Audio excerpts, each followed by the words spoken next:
oh, what, it's just two more players. But two players in different game type situations, whether it be someone's in foul trouble, whether it be on the off chance, goodness, you never hope for it, but an injury. Having those extra players and a player like Eliza Hollingsworth, who is a primary scorer for this Gonzaga team, averaging 10 points a game, it's huge to have her not just back, but back in the starting lineup, because it takes some of the pressure on the offensive end on the inside away from Yvonne Ejim. Well, and better back sooner rather than later. That tends to be the case in pretty much every injury in every sport, especially knowing that this is really the end of non-conference play this afternoon. BYU is here next weekend, and then we're off and running. Absolutely. So I'm interested. Hollingsworth hasn't played since she played on November 28th. Yeah. So I'm interested to see kind of how she comes out, how she starts, but the biggest question is going to be how does she finish, right? There might be a little rust on at first, but it's all the same once you get going. Well, it is loud this afternoon inside McCarthy Athletic Center. It's going to be Megan Norris and Yvonne Ejim doing the honors here in front of a couple thousand people in the kennel. So fun.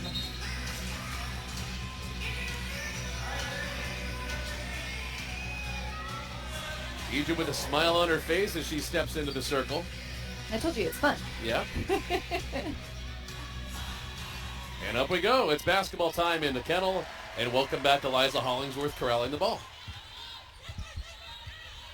So, this is the end of non-conference play as we know it this afternoon for Gonzaga. Yes, Montana comes in for a one-off right before Christmas as Williams finds Ejim, goes up, no Hollingsworth, and, man, very close. This one goes back to UC Davis. So, yeah, there's that game against Montana coming up in a few weeks, but this is basically the end of non-league stuff, Amanda. They picked up some elite wins against Louisville and Tennessee, top 25. Some really good wins against Stephen F. Austin, Wyoming, Southern Utah, and their two losses have been good ones, especially Stanford. They also lost to Marquette. So, Amanda, is this program happy with the first 6 weeks as we come to an end of it? I would say you need to be, especially for the circumstance in which you've been playing.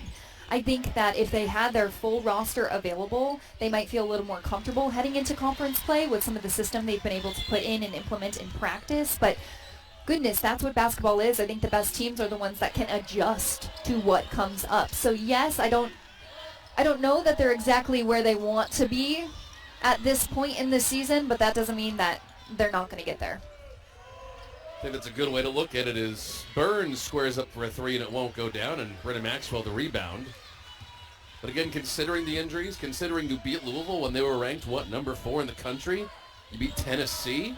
I think you take that because Stanford's your one major loss, and they're number 2 in the country. Absolutely, and Gonzaga, ranks right now in the top 25, 22, so they are competitive. This is what you would expect a team that's ranked in that top 25 to be doing.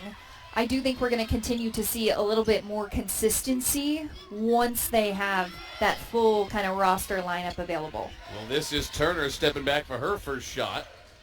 It won't go down, and Kaylin Trong with the rebound. Already in this game, I can see that the tempo is kind of being pushed a little bit more from Gonzaga's side as Brenna Maxwell knocks down that three. Brenna Maxwell now averaging 14 points a game on the year. That's second on the team. Amanda, that's really pretty amazing when you remember that she was a sixth man until, 2 weeks ago? And I think that, you and I have talked about, that's kind of what you expect from someone who has experience. The grad transfer on this team, yes, she has been used to coming off the bench, but she did have a starting role in moments at Utah. And there she is again, the first 6 points for the Zags. Both off a couple of three-pointers to get him started after a slow first few minutes. And she had a more quiet offensive game against Queens. Those three-point shots are something that before anyone is in this gym, it's her and one of the staff from the women's basketball program working on those shots. She is working on those threes consistently. And as Trong brings it up, that is now 10 of 11 games this year already where Maxwell has multiple three-pointers. Hollingsworth. Eliza Hollingsworth. She'd been gone for a little while with a sickness. It was not an injury. Now she's back. And Amanda, what does having her back in the fold allow this team to do? Can they breathe a little bit easier? I think that that's a great way to put it because, like I mentioned, it takes pressure off the other bigs on Gonzaga. So it's not just hey, defensively, we have to contain Avon Ejim. Now you have to rotate. You have to know where, if you remember early on in the game, it was Ejim to Hollingsworth. Granted, she missed that shot, but that's kind of the luxury that you have when you've got another big down low to go up against the pressure of UC Davis's post players. Okay, so Maxwell and Eliza Hollingsworth to the bench. In for the Zags, Destiny Burton, and then over in the corner at the top of your screen is Callie Stokes, who is also back and available today after she was sick along with Hollingsworth. Here's Ejim. Nice up and under, 32 last game and her first 2 today. I think that this is where Gonzaga has a little bit of an advantage against UC Davis in that post position. They do have a couple 6-foot-plus players on their team, but I feel like offensively, strength-wise, attack the paint once again. That is where they were so successful against Queens. Here goes Jones. Not a great pass. Team wasn't looking for it. And here comes Trong looking to run. Williams underneath, off her hand. And this one will go back to the Aggies. Right now it's a 7-0 Gonzaga run, though. All that momentum going the Bulldogs' way. So Kaylin Trong, in case you weren't with us the last couple of games, might be wondering why she is running the point. Her sister, Kaylee, has a foot injury. She is out indefinitely. Nobody around the program knows for quite how long. The good news is Kaylin ran point for a couple of weeks last year when Kaylee was hurt a year ago. So this is an able point guard. It does change up the guard look, though, as Jones knocks down the deep jumper. That's a 3, and it's back to a 4-point game. I think Kaylin Trong has done a really good job of running the point guard position. Like you mentioned, it's not something that she is unfamiliar with, but if you are used to playing in that off-ball position and then you're asked to be point guard, it is kind of a little bit of an adjustment. I think she's done a phenomenal job in kind of accepting that role. Great dish there, cleared room for Ejim. Callie Stokes, welcome back from injury. Excellent, Callie Stokes. Nice jumper. That's a 3. And one of the cool things about the first 6 weeks of this season, Amanda, has been seeing Callie Stokes really get some legitimate playing time. I think we kind of expected that she and Peyton Muma might be relegated to pretty deep bench roles this year. That's not necessarily been the case, and we'll talk about that more on the other side of the break as the Zags are off and running. 13-6, 5 minutes in on the WCC Network on Stadium.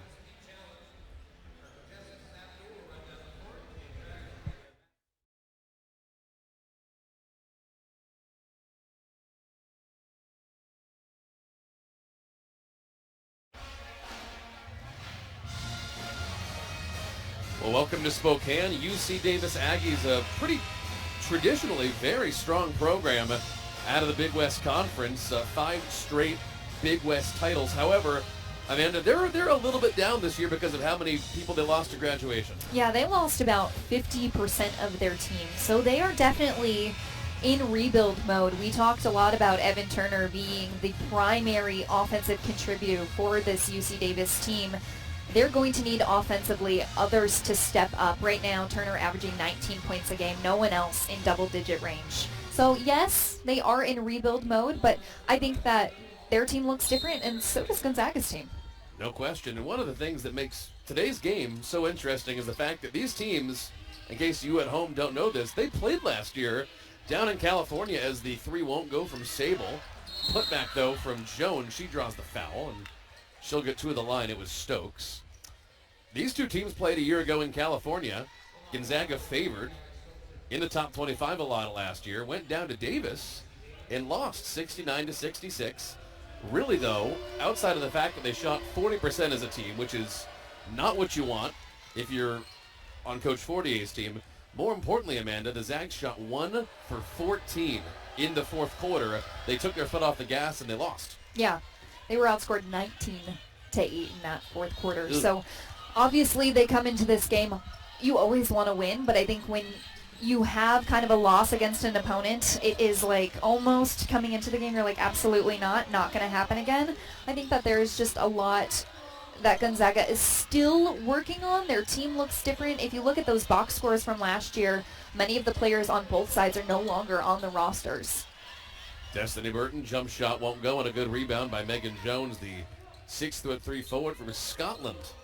That is not one of the countries you usually hear foreign players coming from in D1 college basketball.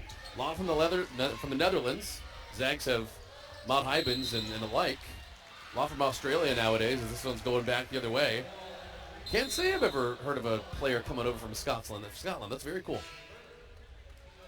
Peyton Muma checks in for the Zags as Trong goes to the bench, so we'll see the point guard of the future for GU have a chance to run the offense. She's gotten many minutes, especially with the injuries and illness that Gonzaga has faced. But I think that this is great for their team because what it does is it allows, whenever Kaylee Trong is back right now, when Kaylin Trong needs a little bit of a break, it allows someone to come in and have experience playing this position. So all the pressure, once again, is not just on one player. Great move to the rim by Sable. The Penn State transfer, very good looking. She had 12 last game against St. Mary's, so back-to-back WCC games for these Aggies. A couple breakdowns defensively on the rotations from Gonzaga. Coming from Callie Stokes, she had the missed box out and then kind of was blown past on that last offensive opportunity from UC Davis. So I think more communication and just kind of rotating is going to help them. Ejim and Williams back in off the bench for GU after a great move there by Sable. If you watch the replay, though, right, you can see, yes, Callie Stokes is beaten off that first step. Where's the help side D? And as Muma gets ready to inbound it, one of the interesting things about the times we live in, coming off the back of COVID the last couple of years, is there's a chance the Trong twins come back for another year. You never know. There is an opportunity for that, and I think that is what's really fun about college athletics right now is who is going to come back. Yeah. Who is going, who is younger and maybe does have an additional year once they get to be a senior. There's just a lot of question marks. As for the Gonzaga roster, the only player who is not eligible for another year here in Spokane is Brenna Maxwell. But everyone else could come back. Both of the Trongs are regular, non-redshirt, non-fifth year, non-grad seniors. So everybody except Maxwell could come back. And considering coming into this year, Gonzaga was the runaway favorite to win the West Coast Conference, although that's still to be determined as we start it against BYU on Saturday. You never know. First missed three today by Maxwell as she runs down her own rebound. And not just, if I'm looking at the Aggies, how was she able to shoot the three and then run and get her own rebound? Defensive breakdown on their end. Hollingsworth double-teamed and a foul.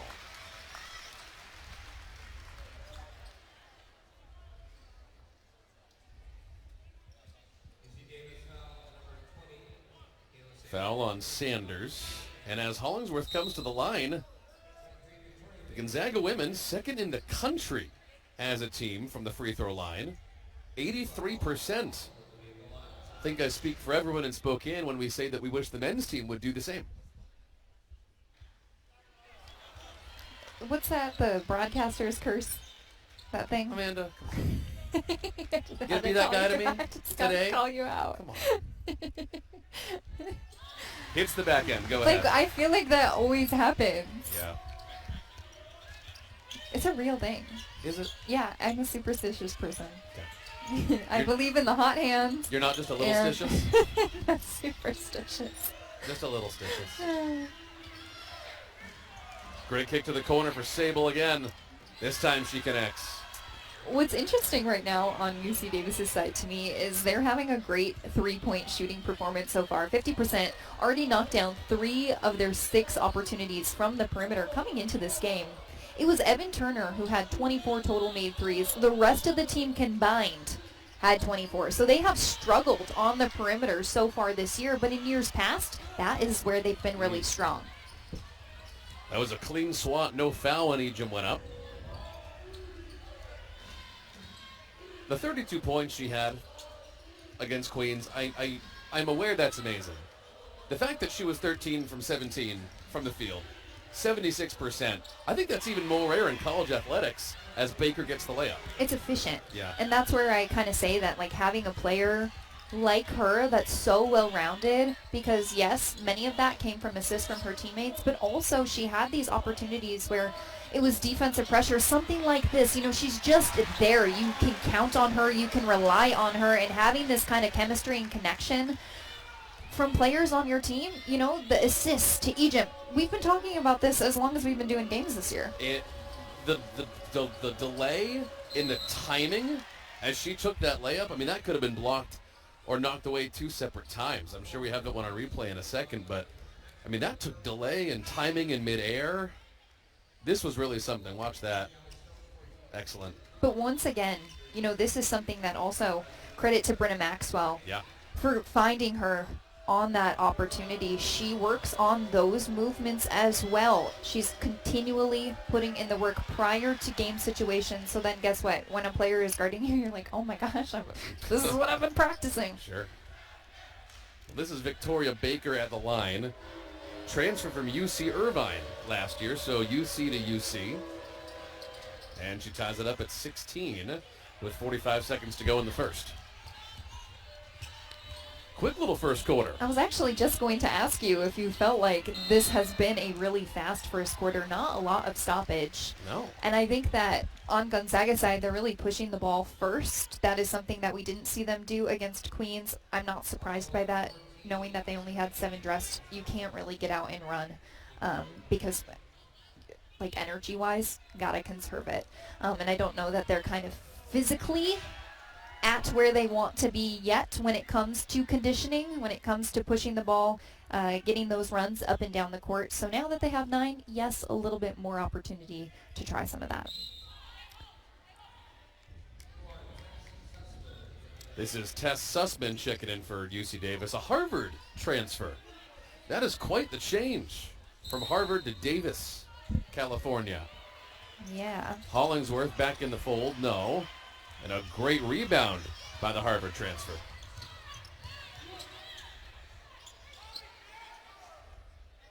But a 3-second differential between the game clock and the shot clock. So Baker can run this down nearly as much as she wants to. That's up top to their leading scorer, Harris, nearly stolen away by Vonnie Ejim. 5 to shoot. Turner, contested 3, no. 3 on the clock. Baker runs it down. Time for a little jumper, no. And that is the end of the first quarter. Boy, did that fly by. And we got a good one, 16-16 between UC Davis and Gonzaga. Aggies upset GU last year, trying to do the same in Spokane. Second quarter after this on the WCC Network today on Stadium.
So Kaylee Trong and Bree Salenbein both there. Notably not even on the bench today for Gonzaga. Maud Hybens, who is still out with a concussion protocol as far as we've been told, Amanda. So still 3 players out for GU. We just don't see Maud on the bench today. And we haven't seen Bree Salenbein dress so far All this year, season. yeah. So typically we've seen an available 11 for Gonzaga. We're at 9 in this one. In case you weren't following the team and you're a GU fan, Maud Hybens has not played since about Thanksgiving. A little before that, actually. It's been a couple of weeks. She took an elbow to the head, pretty serious concussion. Apparently, it left a bruise, which is really bad if it's a concussion, as you probably know. Stolen away. Here comes Turner back the other way. Great dish to Baker. Rejected. And here comes Williams, and the Zags want to run. Strong three. Not a bad look. Maxwell, a physical rebound. And the Zags are coming out hard to start the second quarter. Travel for Williams. You can already feel a little bit more urgency, I would say, on Gonzaga's end. Yes, this is a tied basketball game right now, but I think on the offensive end, the Zags could get out, push a little bit more, and that's exactly what we're seeing. Some defense kind of highlighting what we know they can do on that offensive side. So we just saw Michaela Williams on the screen a second ago as she steals it away there. Michaela got tossed a couple nights ago against Queen's University from Charlotte, and considering the Zags only dressed 7 players, do you think she got a talking to in the locker room after that game? To me, the situation in which and when that happened was very lucky because they were up by almost 20 points. Fourth quarter. Late in the fourth quarter. I believe there was about 2 minutes left. So Gonzaga, they were in a good position. If that would have happened at a different point in the game, let's think about the first quarter. Right, where Queens was leading. Something like that happens, that's definitely a momentum shifter, especially when you're then down to 6 players. If you remember also in that game, Kaylin Trong checked out for a little bit, unsure of what happened in that moment, but she had left and went back into the locker room, came back and was okay, but guess what? Then you're down to 5? Right. So I think that there just has to be kind of an awareness in game type situations when you only have 7 available. You really can't afford to lose any players for something like getting tossed. Certainly not at this point, as Trong's shot will not go down. So let's talk a little bit about Kaylin Trong. The first couple of games when she took over at point guard for her injured sister, as Williams nearly ripped that away from Norris. With a jump ball going back GU's way. Trong will bring it across. Kaylin Trong was still acting as the leading scorer. She dropped more than 20 against Stanford. I think she had 19 against Stephen F. Austin. But against Queens, I think she only scored something like 4 points. So she really, as she brings it across here, it seems like as she settles into more of the point guard role, she's taking the floor general passing stuff more as the first priority. Yeah, I would agree with that. I also don't think that she had a great shooting night against Queens. She was 1 of 8 from the floor and 0 of 5 from 3-point range. What a great move from Nia Epps, the freshman, into the game. Right now, UC Davis, too easy of access into that paint. We kind of saw that a little bit against Queens, where we wanted to see more pressure on the defensive end, not allowing them to just kind of play on the inside as they would love to. Knowing that UC Davis has struggled from shooting on the perimeter. Yes, they've been hot since the first quarter, but I don't know if you look at their statistics and kind of their numbers from the past 7 games that they've played, that is not where they're strong. So they could have just had a really, really nice first quarter. I would like to see them continue to try to pressure and get them to shoot from the outside. But to circle back to your point about Kaylin Trong, yeah, just 4 points against Queens. The 3 games prior averaging 19 points per game. So definitely you see a drop-off, especially being in that point guard position. But I think also she just didn't have the kind of shooting night that she was looking for. So Aggies by 1 here, a couple minutes into the second quarter. Back to Trong, looking to give the Zags the lead. Kind of thought she might go up and under there, huh? You know what? And I kind of thought Callie Stokes had great position if she would have just stepped in front of UC Davis's defender, Sydney Burns, on that one. She would have been right on that block. And then I was thinking like the no-look pass, you know? Sure. They've done it. Williams left her alone, and she makes him pay. Zags back in the lead. That's huge for her, because when we talk about players who maybe haven't necessarily had these outstanding points per game performances, Michaela Williams is someone that I think of where she does have an effect, especially on the defensive end, as we've seen in this game. But offensive production from her is going to be huge moving forward, especially into conference play for the Zags. So there she is, number 24. I was actually going to ask you coming into today, I have it on my note sheet here, Michaela Williams only averaging about 6 points a game. We know she can score more than that. Would it behoove the team to feed her a little bit more? Absolutely. And I think, it's kind of a different role maybe for her this year. If you look at her numbers from last year, averaging 13 minutes, this year, she's playing in that 30 range so far, especially when you look at the injuries and illness that this team has had. She does have more opportunities, but it is kind of, I feel like, an adjustment if you're not used to playing those sorts of numbers, and especially with a group where maybe it's not the system that you started with at the beginning of the year. Hollingsworth draws the foul going up.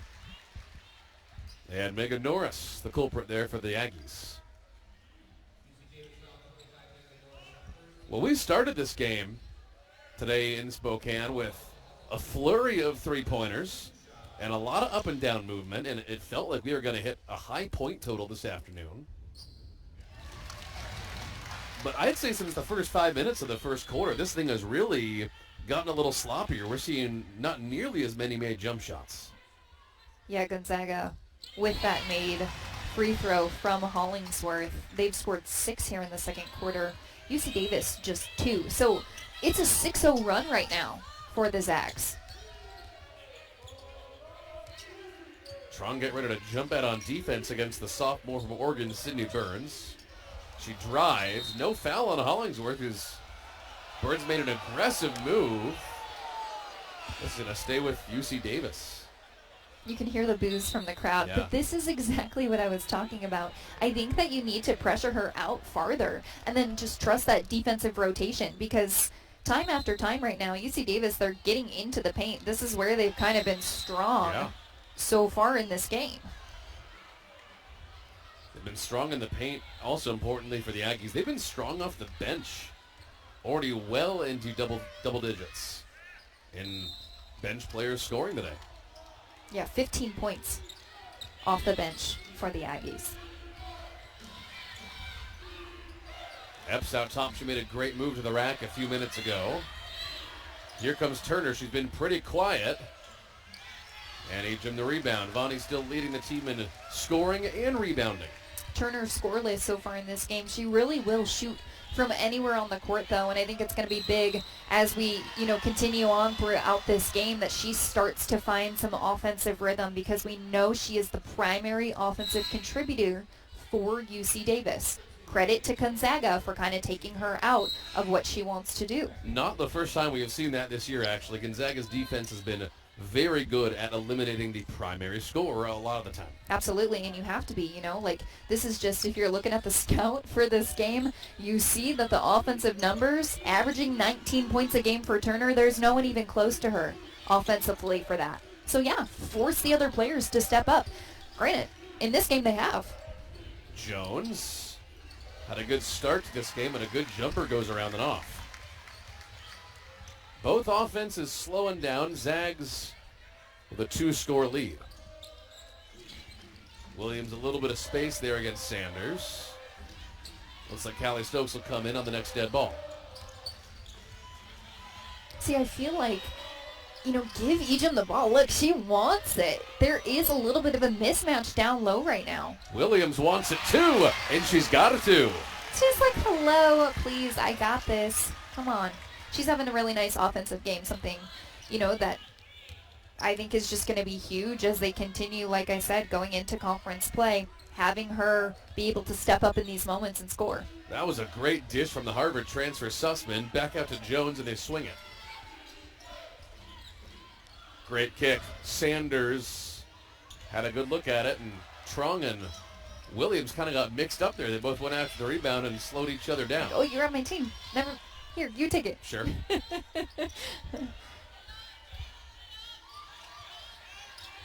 Down a little Hollingsworth. Boxing it out. And a 2. Beautiful, beautiful up and under. That is kind of like, what do they say, textbook? Yeah.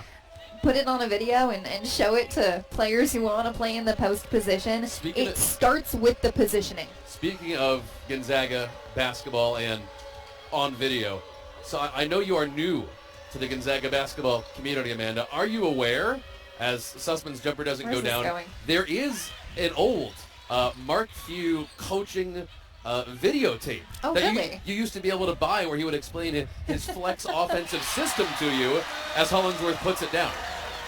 No, I did not know that. We'll That's find really that for fun. you. Yeah, I'm sure you can find that on eBay. I could definitely, use some tips. Christmas gifts, stocking stuff. Yeah, always open to learning. Nice little run for the Zags midway through the second, and they lead by 11. And Eliza Hollingsworth finally back from her sickness, and boy, are they happy that she is back. Zags by 11 on the WCC Network on Stadium.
So we mentioned Gonzaga's men's basketball team a second ago, and look who is in the house this afternoon. That is Gonzaga great J.P. Batista. You might remember him from the Adam Morrison era. Came back to Spokane this year to join Mark Hughes' men's basketball coaching staff. It has been wonderful to see him around Spokane, and there he is with his great family. You think he's got a copy of that video on hand, maybe?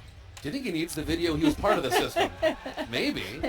Okay, so let's just, get him to kind of put it into action. Pop it up. Yeah, Sure. yeah. Meanwhile, back on the floor with 3 minutes to go in the second quarter, the three is down from Michaela Sanders. And Amanda, they needed that because before that shot, the Aggies were 1 for 9 from the field in the second quarter. Yeah, and I was going to say 0 of 3 from three-point range so far in the second. I think that defensively for Gonzaga, they've done a great job of pressuring the perimeter. What they haven't done is they've allowed these opportunities on the inside, but 6 of the Aggies' first quarter 16 points coming from that three-point range, so we've seen a dip, and I think that that's really where Gonzaga's been able to extend their lead. Yeah. 15-3 run now over the past 5 minutes for the Zags. The last two is from Yvonne Ejim. Give her 6 points on the afternoon after she had 32 against Queens last time out. Back to Sanders. They keep feeding the hot hand in the corner. And a strong rebound by Callie Stokes. Nice to see her getting some real playing time back from that sickness.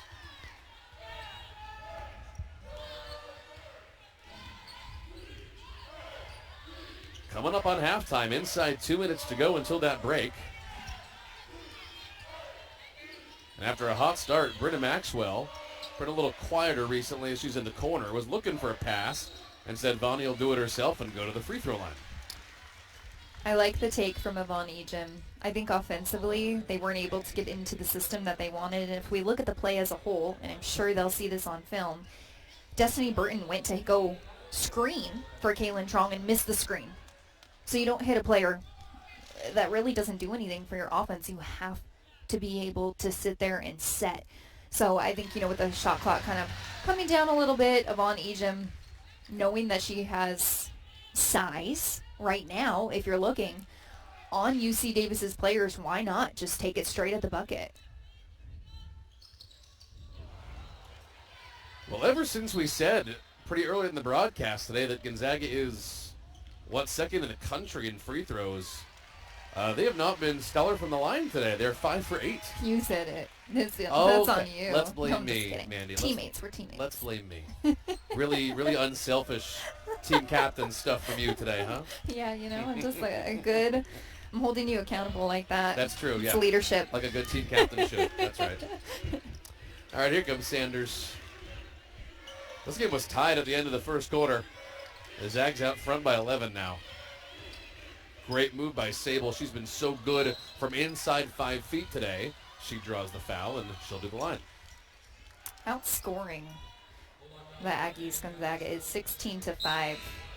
1 3-point shot coming in this quarter for UC Davis. You can just kind of feel the defensive pressure that Gonzaga has right now, but I think on the offensive end from the first quarter, they've really taken a dip in that shooting percentage.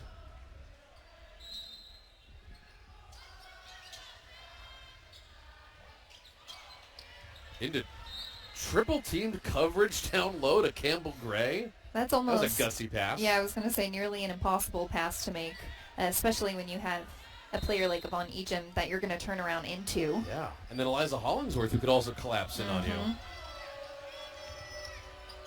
So here is Gray. She'll give it a second look after that pass. Out to Jones. 6'3", and she hits from 3. She's a good shooter for a forward. And I think that this is something that this UC Davis team hasn't really seen, where Evan Turner, she's having a really quiet game, scoreless so far. So other players offensively for UC Davis having to step up. They haven't had that kind of contribution on the offensive end. 45 seconds to go in the half. A quick half, it feels like. It's been flying. Sanders there to collect, and she moves up the court. Can Jones do it again? She slows Almost down. felt like that was a travel. Yeah, got trapped by Maxwell. Can Turner finally get on the board? Yes, and the bank's open. On Sunday. I wish. Need to go cut a check today? You going to Wells Fargo, STCU? We have mobile banking nowadays, Andy. That's Come on. actually true. Oh my gosh, and I have a nickname. That's so exciting. Back to a 5-point game. UC Davis has cut into this lead. 10 seconds in the half. Williams. 3 to shoot. Got to get rid of it. Hollingsworth. Tipped away. No foul. And what a run for UC Davis. At the end of the first half, it was the Zags by 11. And as we go into the break, on their team, well, they are in this game. And I think it's huge when you look at 1 of 6 shooting from Turner. no question about it. If they can keep a lid on her the rest of the way, it's going to be better odds that they can do this. So Eliza Hollingsworth leading the way, 10 points for GU. Are you a little surprised that Vonnie Ejim is a little more quiet this afternoon after having 32 a couple days ago? Yes, only because I do think that there is an opportunity for her. She has a size advantage against UC Davis, and I think that that just comes, from her strength and what she's able to do when she catches the ball in the high post. I'd love to see her kind of go a little bit one-on-one against some of their players like she did against Queens. She even did it a little bit in the first half with that kind of LaMarcus Aldridge elbow turnaround that she loves to do. And then knowing that you have Hollingsworth right on your opposite side now, it does alleviate some of that pressure on you if their defense comes over, help side, and collapses. Well, the Aggies were trying to get Turner going with an early first couple seconds of the third quarter shot. Didn't go down. Here's Ejim trying to get going, and one more for the leading scorer. You think she was like, I'm going to take her one-on-one. You guys wanted to see that? Let's go. I think she has a earpiece in and she's listening to you, Amanda. Yeah. Mm-hmm. That's, just the analyst in me. Yeah. But a good first step, a quick first step, which I think is really, really impressive. Considering, she's a 6'1" forward playing in the post position, to have that sort of speed against more of a 5'10" stretch post player from UC Davis. That's huge. It's a luxury. The Gonzaga bench right there looked like they were about to collectively lose their mind. Coach Craig Fourier was waving his arms like some kind of crazy person. The whole bench really unhappy with that call. So it's going back to the Aggies. Trong, great steal, throws it off of Sussman. And it's going to stay with UC Davis. But good for Trong. That was aggressive. Yeah, and a smart play. Granted, it didn't go Gonzaga's way, but to try to get the ball to bounce off of UC Davis and head the opposite direction. So Sydney Burns back out there and working for the Aggies. She did not have a huge first half, but she seemed to be around the ball a lot. And here she goes, the sophomore from Oregon. Tipped away by Maxwell. Last second shot goes down from Mozzie Harris. It's a 4-point game. The crowd is losing their minds because they could have sworn that shot went after the buzzer. Listen to that. You can hear the boos. The crowd wanted the shot clock violation. Williams. But once again, though, the perimeter shooting, it's sticking right now. It's steady for UC Davis. Yeah, 7 for 16 from downtown. Feet up. And Morris right there. 2-point game.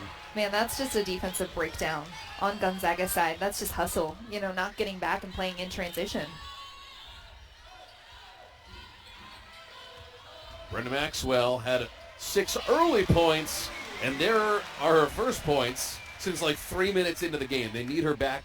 That's a good sign. And I think that's where she's really successful, and it is unique to have a player who can kind of do 1 or 2 combo moves and pull up with a defender in their face because her release is so high and so quick. Yeah, there's Evan Turner. So she's trying to get going. Took an early 3 in the quarter, didn't go down. Now they find her down low, keeps it within a 2-point game. They know that they've got to get her heated up. So right now it's a little back and forth on the offensive end. Yeah. I think it's going to be really important on either side, dependent on who's going to win this game, right? Who can kind of come up with stops, go on a little bit of a run themselves, put them in a position where they have somewhat of a cushion. That shot did not go from Caitlin Trong. Has not made a shot yet today, but the Harvard transfer, Tess Sussman, puts UC Davis back in the lead.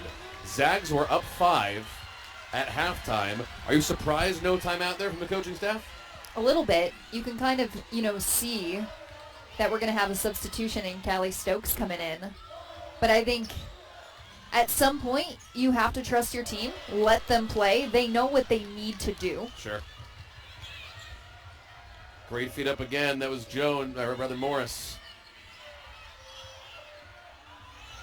Morris had the height advantage. Swinging it around to Burns. Crowd's calling for travels. They won't get it. And Sussman's J won't go. To me right now, if you were to call a timeout, it would only be because there's breakdown on the defensive side. Sure. Offensively, I think they're running a pretty nice system. They're getting the looks that they want. That's going to be on Maxwell. Continue. But the momentum is clearly, in this moment, all UC Davis, Yeah. right? Now the ball heading back their way. Couple of subs coming in for the Aggies. Jones in off the bench. And it looks like we're going to get a timeout, actually. It looks like someone's about to call that timeout. We will take that break here in Spokane. UC Davis, good run to start the third quarter. They lead by 1 on the WCC network on Stadium.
Okay, so when we left you, UC Davis was beating Gonzaga 37-36 with 6:35 to go in the third quarter.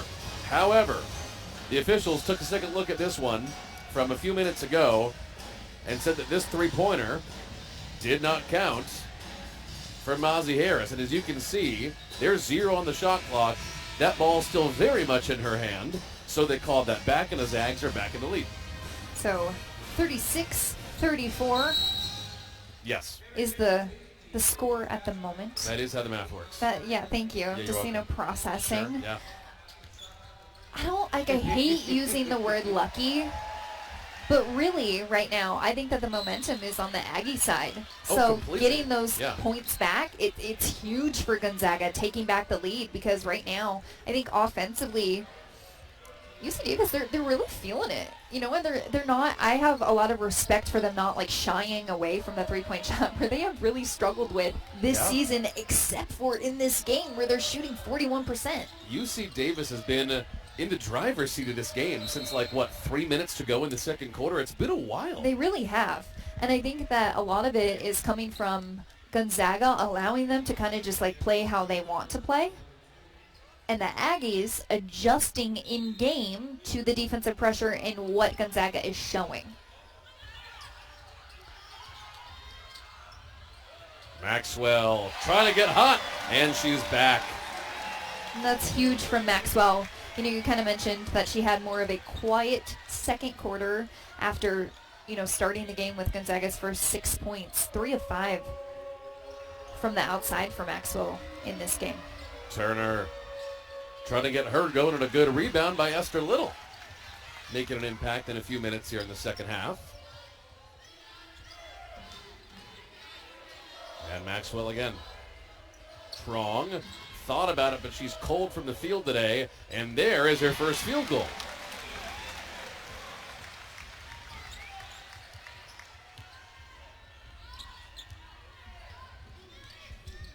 And look at this. They got a little bit of help on the score, and all of a sudden they're back to a 7-point lead. They were theoretically down a few minutes ago. Nice turnaround, air ball, Ejim the board. Strong's going to run. Looking for a little, tripped up back the other way. She knew she traveled as soon as she caught the ball. Oh, look at the smile. She knew, yeah. Those few extra steps. But the momentum, right, kind of shifting a little bit. You can feel it. Gonzaga, they're really looking to run and push the ball. All right, that'll take us to another break. Here on the WCC Network, Zags all of a sudden ahead and feeling some momentum, partially due to Brianna Maxwell. First time in a while. We'll take a... Oh.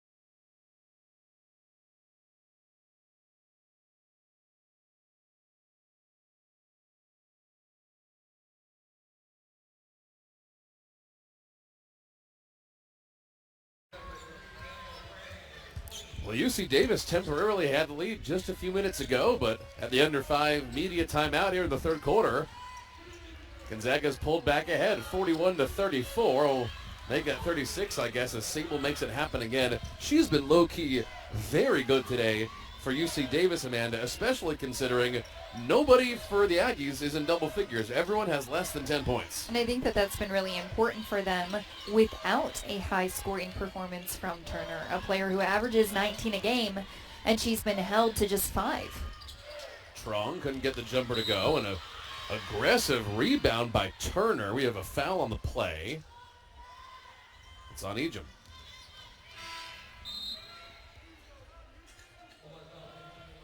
So back to 5, but now it's a 5-point lead for Gonzaga as Maxwell goes to the bench. Even scoring in this quarter from both teams, 9 apiece. In the second, if you remember, it was really mostly Gonzaga until the latter half of the second, where the Aggies started to go on a little bit of a run.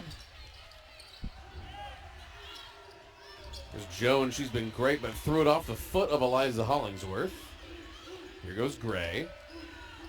Sable.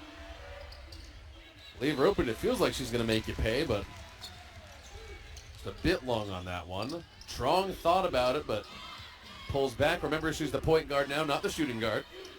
But I wouldn't mind that, honestly. Like, they could use that in this moment. Well, they could use some energy. Yeah. Well, that's what she's so good at. She's a shooter, but a passer, too, as she finds Callie Stokes. Great vision. Just the way that she was able to draw over 2 UC Davis defenders, kind of wait and have the patience I think that that's like the key on that play. She had the patience to wait till both of them had focus on her, which left Stokes open on the cut to the basket. Good perimeter defense by Hollingsworth, and she squares up on Sanders. It's a charge, Zags ball. Look at the smile coming up from Callie. Good to have her back. So second time this quarter that the charge has been called. It came from Gonzaga last time. Now it's on UC Davis this time. You can like both teams, I think, have a sense of urgency right now. Yes. I would say in moments it has wavered on each side, where it's been like this momentum shift. But with the score what it is, both sides just looking to extend that. Gonzaga is certain, because it happened a year ago, that UC Davis can win this game. A couple more shots, this game is tied. Gray. Had Harris. He'll slow it down. No fast breaks for Gonzaga today. 2 for UC Davis. These teams have really been playing in the half court because they've been chucking up threes, as that one won't go from Sanders, and it's out of bounds. And I think that that's maybe what has felt a little different on the offensive end. We've seen it against Queens now. It didn't start this way for Gonzaga, where they were looking to run and push and score quick in transition, but now they're playing a little bit more in the half court, which I think is exactly what UC Davis wants them to do.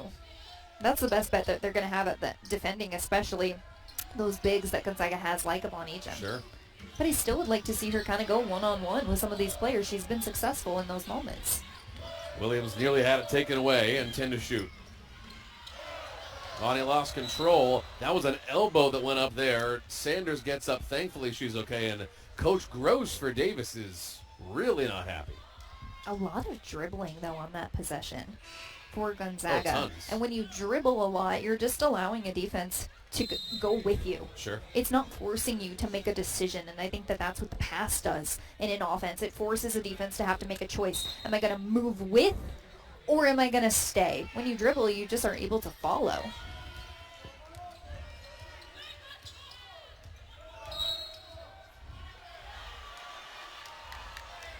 Off the ball foul on GU.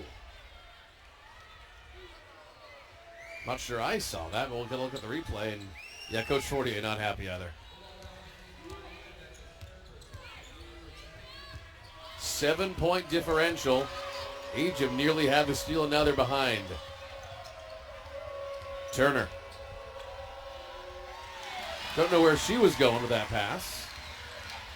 But Strong's looking to get to the bucket. Instead, she'll get to the free throw. No, a charge. Oh, the crowd's going to let him hear it on that one. This crowd in red today in Spokane has felt like they've been on the rotten end of a couple of those charge calls. I don't know. Watching the replay, she is out of that restricted area. Her feet are set. That would be the definition of a charge.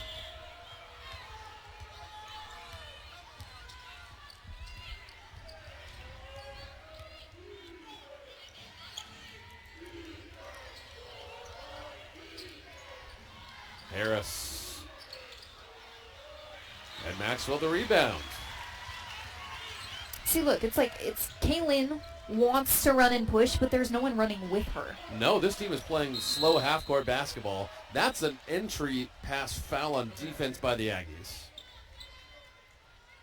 But it's almost like she has been down on the offensive end and then has to wait kind of for everyone else to get down there and then set something up offensively.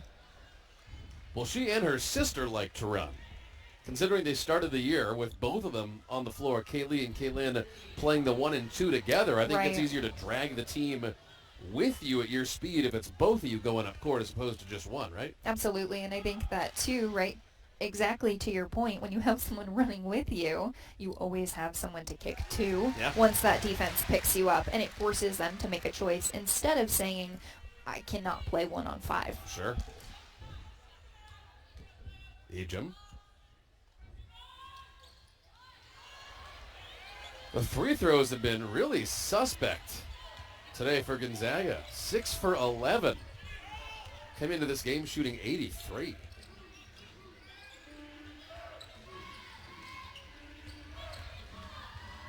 Well, what a great pass to a cutting Turner, and she'll get one more. A chance to make it a 5-point game.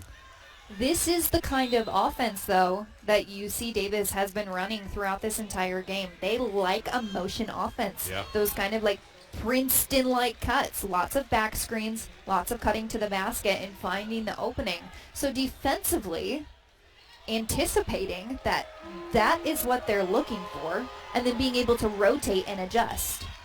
So that's now 8 points for Evan Turner. You said her season total was 11. Gotta think she'll get there. Has another whole quarter to do so. If I'm Gonzaga, I'm worried about her just starting to take over in the fourth quarter, though, right? Absolutely, because that is just kind of like what an offensive-minded player does when they know they've got to score. That was Victoria Baker, and another and one opportunity coming up. This one for the redshirt freshman from Texas. She's a player that staff for UC Davis has said is one of the fastest they've ever seen, and she brings this energy off the bench. We've talked a lot about the bench from this UC Davis team. They've been phenomenal in this game. 25 off the bench for them as opposed to Gonzaga's 5. For those of us like me who are bad at math, that is over half their points. Luckily for GU, they miss a free throw, but it's still a 3-point game. The Zags do have to put a shot up here. 10-second differential. Maxwell from 3. That one goes down. Stokes ended up on the floor. So I guess Maxwell gets one more, even though that wasn't on her? Let's take another look. It was a body blow to Callie Stokes. And she was signaling to the official after that shot, like, did the 3 count? Yeah. And they signaled yes. Yes. So now it looks like we're going to see Callie Stokes at the line. It is so the Stokes, foul yeah. wasn't going to be an and one. No. So it's Callie Stokes at the free throw line because we're in the bonus now. Plenty of fouls here in the third quarter compared to the first half. And, yeah, here's Callie with 5 points.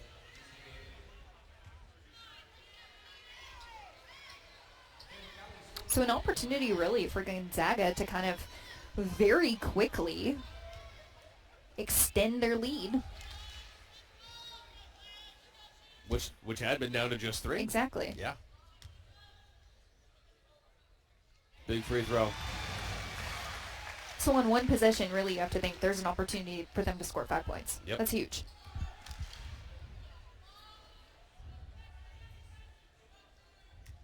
Seven for 12 from the free throw line.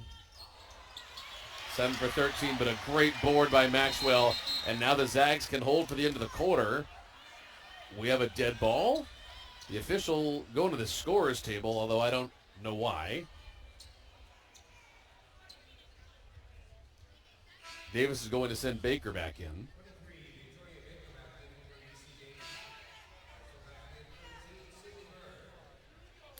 It looks like they put more time on the clock. Yeah, we were at 15. Now we're back to 24. So she signaled that there should have been more time. And now the Zags do have to shoot with 10 on the shot clock. Strong screening for Maxwell. Got to get rid of it. Williams, 5 to shoot. Off the ball foul. Maxwell on the ground. And that was on Baker, who just came back into the game. And that might be her 3rd foul. That is her 3rd foul. 2nd, rather. My mistake. So there really hasn't been any play. And Gonzaga has an opportunity now to score 6 points. Huge. With the missed free throw, 2nd free throw from Callie Stokes. But there hasn't been any up and down. The ball has stayed on this side of the court for this entirety of this kind of scoring stretch for Gonzaga. All of a sudden, it's back to a 9-point lead for GU and one last shot in the quarter for UC Davis. She's met by Little. 3 to shoot. Got to get rid of it. Their leading scorer, Turner, no. What a weird third quarter. Gonzaga 50, UC Davis 41. That was down to a 3-point game, and it looked like for a second UC Davis had the lead. As we go to the fourth, anything can happen. UC Davis beat Gonzaga this way last year. We'll see what happens next on the WCC Network on Stadium.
Boy, that was a really weird third quarter compared to the first half of action this afternoon in Spokane. Last 10 minutes on the clock, Gonzaga 50, UC Davis 41. Amanda Smith, that was such a weird last couple minutes of the third quarter. It was down to a 3-point game, then between threes and fouls and turnovers and stuff, Gonzaga just all of a sudden is back to a 9-point lead. How did that happen? So if we break it down a little bit, it started to me right here where Brenna Maxwell made the 3-point shot. The foul, though, was on Callie Stokes, so that sent her to the free throw line. The ball stayed on this side of the court almost for the remainder of the third quarter. Gonzaga, they went on a 6-0 run during that stretch, but it was like Maxwell's three as she knocks down another, and then free throws. Yeah. That was a huge three right there for Brenna Maxwell. It's back to a 12-point game. And this is worth reiterating for those of you in the audience who, oh boy, an N1 coming for Norris. That was huge. This is worth reiterating. A year ago, Gonzaga had UC Davis against the ropes. Then in the fourth quarter, they shot 1 for 14 from the field, and Davis came back to win 69-66. This could happen again, Amanda. Absolutely. It's been a really back-and-forth game throughout 4 quarters. And I think it's like worth mentioning again, when we look at how the third quarter ended, had Gonzaga not scored 6 straight from the three and then the free throws, where the ball really was never like in action. Right. They would have only scored 12 in that quarter as opposed to the 18 that they did. That's a huge difference when we talk about the end of a basketball game. And it's a very different game now. Absolutely. So Peyton Muma running the offense for the Zags. Kaylin Trong, Michaela Williams, and Yvonne Ejim all on the bench. So 3 of the most effective players today, minus Hollingsworth and Maxwell, getting a good breather here. So they want a lot of their scorers back out there for the home stretch. Here's Gray. A beautiful no-look righty. Wow. That's tough. That's a tough shot.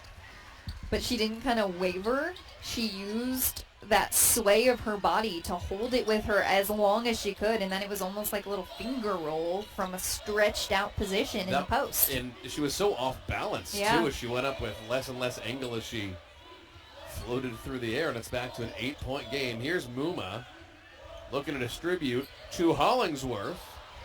Little hard and little the good rebound. Second chance for Liza. No. And you can see UC Davis head coach Jen Brown signaling let's go. She wants her team, or excuse me, Jennifer Gross. She wants her team to push, push, push. There she is. One more win would make her second on the all-time wins list in program history. Living legend down there in Davis. 12th year at the helm. Yeah, she's had a phenomenal career there. Started her career as a player at UC Davis, then an assistant to an associate, and now head coach.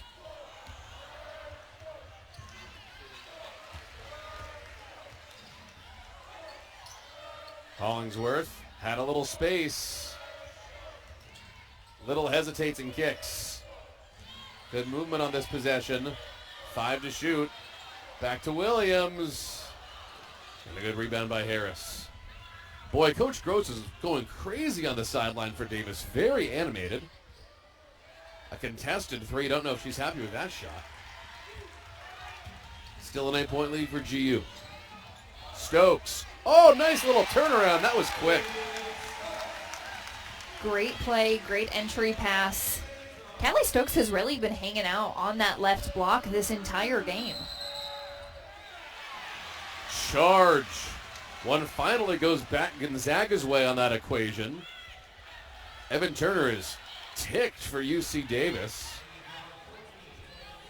And it feels contentious on the floor right now. There's an energy, there's an urgency, specifically from the Aggie side. You can see Turner kind of leading the way for her team. They feel it slipping away. Just a hair over 7 minutes left. Trong. They needed her to get going, and that's what they needed. 13-point lead. Like the kiss on the hands up to the sky for Trong after that 3. Sure. That was huge. Davis wants a timeout. They feel it slipping away. Listen to this crowd in Spokane. They smell blood in the water. And it's not just the red shirts everyone's wearing today. Gonzaga 58, UC Davis 45 as we head down the home stretch of the WCC Network on Stadium.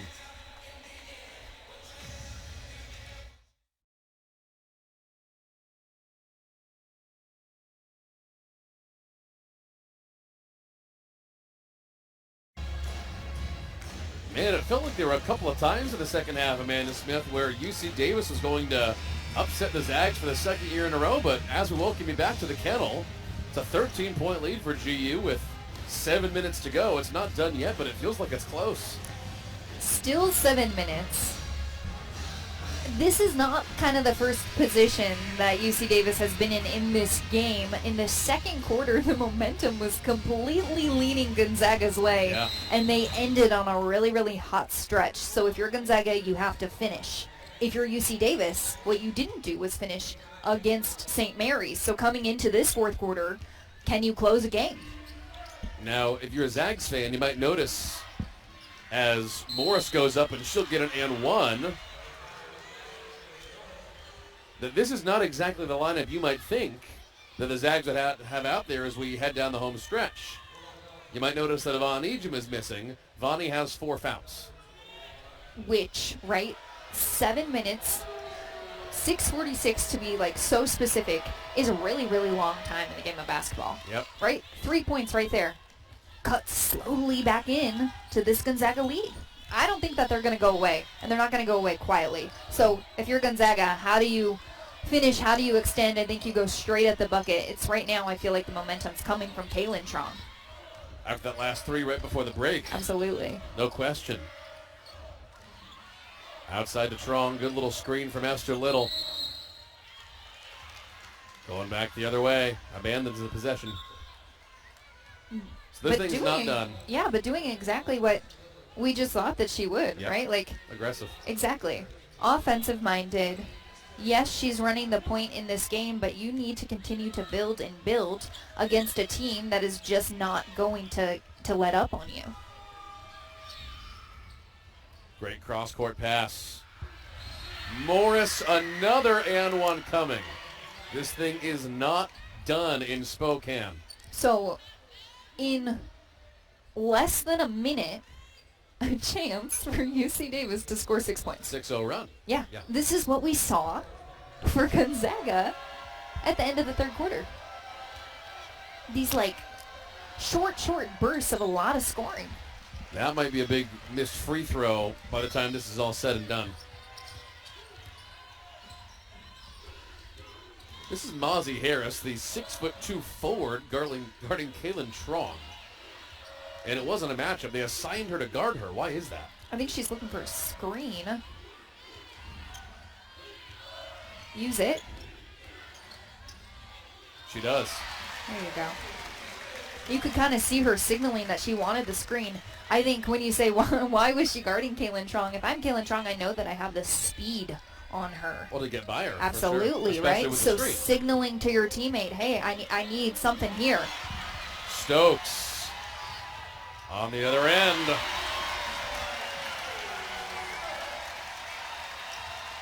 They have this game back in contention. UC Davis. That's all of huge. a sudden, nice little run for GU.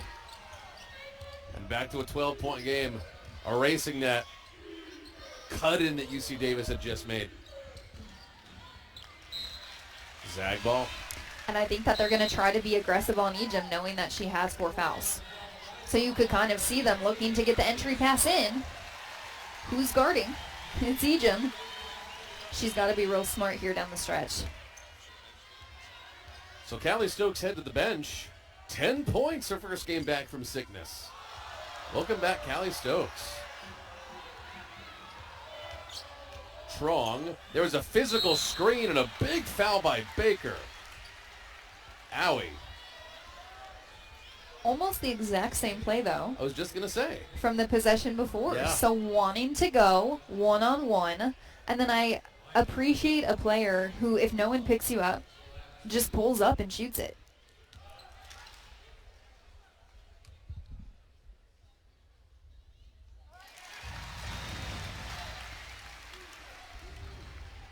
Team 10 for 16 from the free throw line today. Not what they want, but at least they're going down late.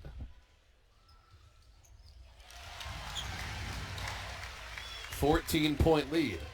10 points for Kaylin Trong in this game, coming off a 4-point performance against Queens. This is what they need from her. Tell me if I'm wrong. 14 is the biggest lead of the game so far. How did that happen in the last 5 minutes? Well, back to 12. Nice move by Gray, but I believe 14 was the biggest lead. It feels like it started with Kaylin Trong. It started after her 3. Then she called for the screen. She wanted it. Then she gets another opportunity at a little mid-range jumper. Goes to the free throw line. Callie Stokes with the defensive play. It's like they have a sense of urgency in this moment at the end of the game in the fourth quarter where you talk about what happened last year. I don't think they want history to repeat. No. You know what's really fun to watch this team, though, is even with Maud Hybens out and Salenbein injured since the beginning of the year, and now Kaylee Trong out, this team pretty clearly still knows who they are and what role everyone is playing. I always say, this is something I always say, that the best teams are just steady. So you can be down. You can be down by 10. You can be down by 12. And you just have steadiness to you. That, like, we know who we are. We know we can come back. Granted, they haven't had to fight from that far down in this game. But they do. They have, a sort of identity to them. They do. Part of that identity is the fact that they spread the ball out. 5 Zags in double figures with just 65 points as a team. Hollingsworth 10, Trong 10, Ejim 10, Maxwell 19, Stokes 10. So, right, if you're the opponent, you can't just say, all right, let's stop 1 to 2 players. Right. You have to guard the whole team. Hollingsworth. Zags by 13. That felt like a big shot. I'm loving the energy right now from Kaylin Trong. I feel like this stretch of play is behind their senior.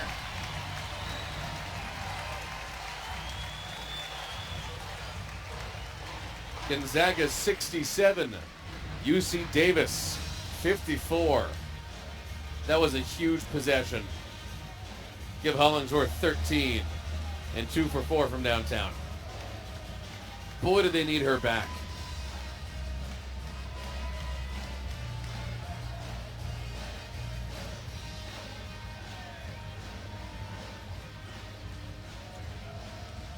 5 of their last 6 shots.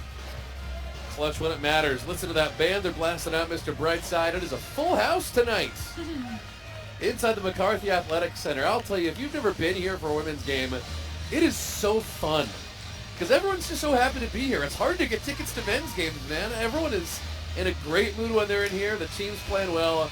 It's a Sunday afternoon party in Spokane. Love it. Like, come out and see one of the best teams in the country, right? Yep. Like a top 25. Yep. Ranked right now 22 in the nation. I think that this is why. It's closing to me. Closing without your full roster. Huge. That's huge. Because we've kind of seen these, like last game, a 20-point win. Yep. Right? Like, against an opponent who was competitive. I think that Queens played a great game, but Gonzaga, they came out and eventually just did what we know them to do, which is put the game away. Here, UC Davis has really challenged them in moments to come back. And you can tell they're going to challenge them to the very end. It's Norris again. She's been so good from down low. That's off the hands of Yvonne Ejim. And Davis ball. Again, Ejim's got 4 fouls. And this will be the Oregonian, Campbell Gray, to inbound. Turner's really tried to get going in the second half. She averages 19 a game. Maxwell on the steal, and boy, has Brenna been a revelation tonight. 19 points, 7 rebounds. Strong, you bet. That feels like the ball game right there. Zags by 16. That is the biggest lead of the night. Coming off a performance where she was 0 of 5 from 3-point range against Queens, here I would say specifically in the fourth quarter, it has been Kaylin Trong leading the energy charge for Gonzaga. And she's been finishing. Yeah. The way they did not do a year ago. And I think that that's just what you get from experience, right? So at the end of the day, yes, she's playing in the point guard position. So your leader, the one who's running the floor, the senior on your team, stepping up, knocking down shots when she needs to, and just like leading the way for Gonzaga to continue to pull away. Gonzaga 6 for 8 from 3 in the second half. Massive. Sanders has been very good today for Davis. Feed to Norris. They love that play. She's had a couple and ones off of it, but this will just be 2. They have really gotten a look on that specific play time and time again. I'm glad that you brought it up because, yes, we're at a point now where Gonzaga, they have, a pretty comfortable lead with about 2:15 left. But that play, that little roll to the basket has been something that Gonzaga has not defended well this game. They have not rotated. They've gotten an open look down on the block and a foul nearly almost every time. By the way, that was foul number 5 on Yvonne Ejim. So gets a standing ovation as she comes out, but she still comes out.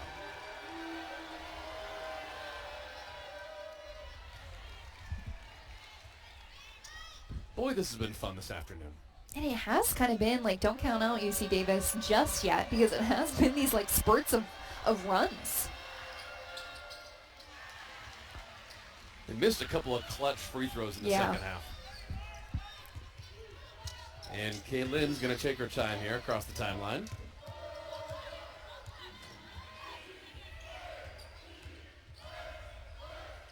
Same play to Hollingsworth. Different result, but a good-looking jumper.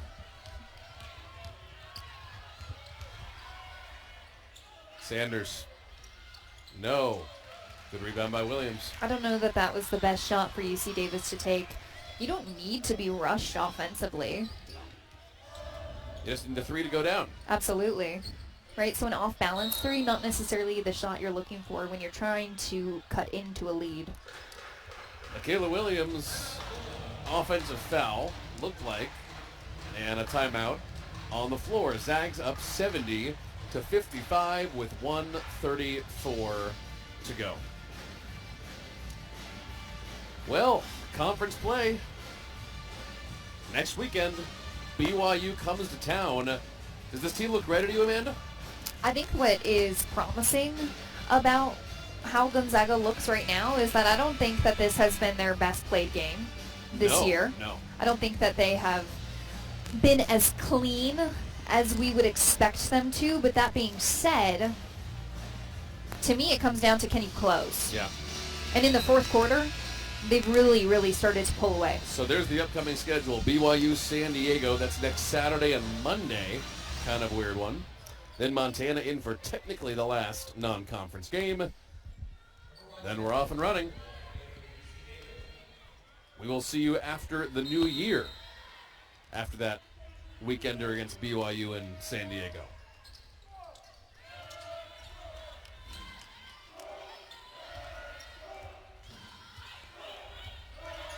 Strong. Aggressive defense by Sussman. She'll send Caitlin to the line. A lot more fouls in the second half than we saw in the first, huh? Yeah, if you remember, we kind of talked about the fast pace of the first half. It felt like it really just blew by. Close-up defense by Sydney Burns.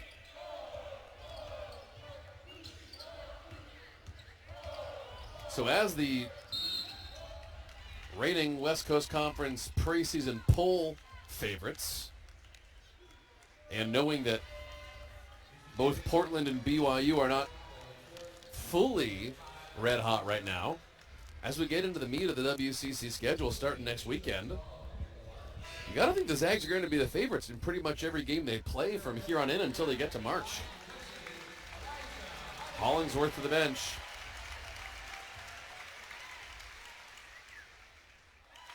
And Strong hits the free throw. The only thing at this point that would really help them more than anything else is getting fully healthy. And Maud Hybens will eventually be back from that concussion protocol that was apparently pretty nasty.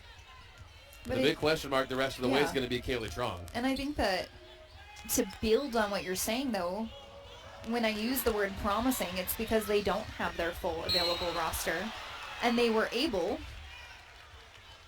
to, specifically in the fourth quarter, extend this lead and really, make it difficult for UC Davis to chip away.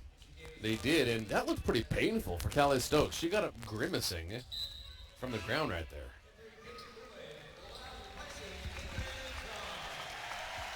Kaylin Tron to the bench. What a game.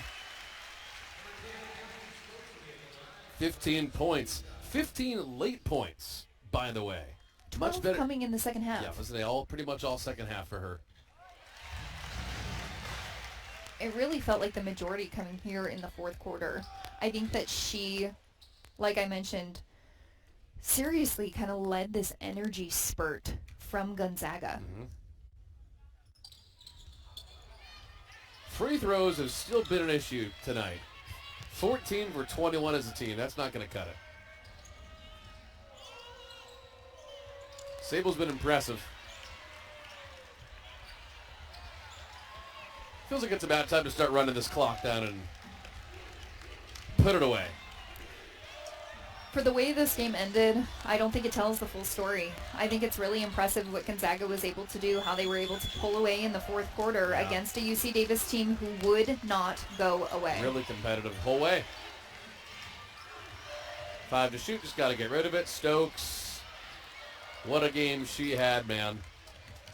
She's not going to be our player of the game in the post-game show in a second, but she certainly made a point of it.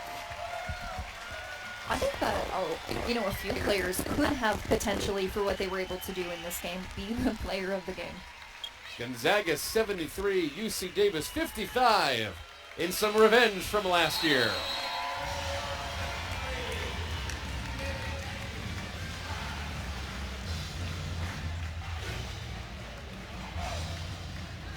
Five Bulldogs in double figures. Exactly the kind of effort that Coach Lisa Fortier wanted out of this team coming into this year. And I, like I said, don't think that this has been Gonzaga's most clean played game. There was a lot of defensive breakdowns, turnovers, missed opportunities on the offensive end, fouls. That being said, the fact that they were able to not just close, but close the way they did behind their senior, behind a leader, Kaylin Trong, kind of leading the way down the final stretch, is so promising and impressive moving into conference play.